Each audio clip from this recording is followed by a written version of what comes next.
હિંમતનગરમાં લગ્ન વાંછુક યુવાનોના લગ્ન કરી છેતરપિંડી કરતી લૂંટેરી દુલ્હન ગેંગ પોલીસ સકંજામાં આવી। પોલીસે મનહરલાલ સોની, કવિતા સોની, બિરેન્દ્ર મહતો અને દિવ્યા સોની નામના કુલ 4 આરોપીની ધરપકડ કરી છે। જ્યારે કે જ્યોતિ મણજારા, વંદના ખટીક, લક્ષ્મી ઇંચલ, અનિતા અને કોમલ વાનખેડે નામના 5 આરોપીને વોન્ટેડ જાહેર કરાયા। પોલીસના હાથે ઝડપાયેલ લૂંટેરી દુલ્હન ગેંગ પોતાના ઘરે જ મેરેજ બ્યુરો ખોલતી અને લગ્ન વાંછુક યુવાનોને પોતાના જાળમાં ફસાવતી।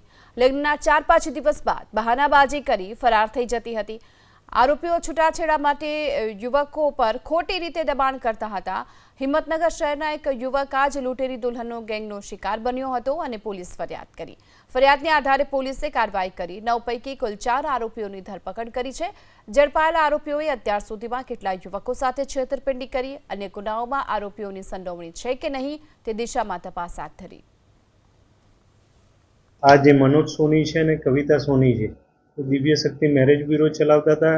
વિરેન્દ્ર અને જ્યોતિબેન વણજારા કરીને છે, જે સુરત અને ઇન્દોરના રહેવાસી છે, એ એજન્ટ તરીકેની ભૂમિકા નિભાવતા હતા। અને દિવ્યા, વંદના, લક્ષ્મી, અનિતા અને કોમલ જે મહારાષ્ટ્ર ને જુદી જુદી જગ્યાની રહેવાસી સ્ત્રીઓ છે, એ આ લગ્ન કરતા હતા।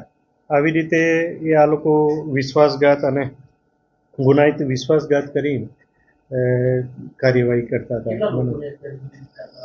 અત્યાર સુધી પોલીસ પાસે 4 લોકો આવ્યા છે કે જેમણે આ પ્રકારની રજૂઆત કરી છે કે અમારી પાસે પૈસા લઈને આવી રીતે લગ્ન કરાવેલા। આ બાબતે હજુ ગુનો જ કાલે જ દાખલ થયેલો છે અને 4 આરોપીઓને અટક કરવામાં આવી।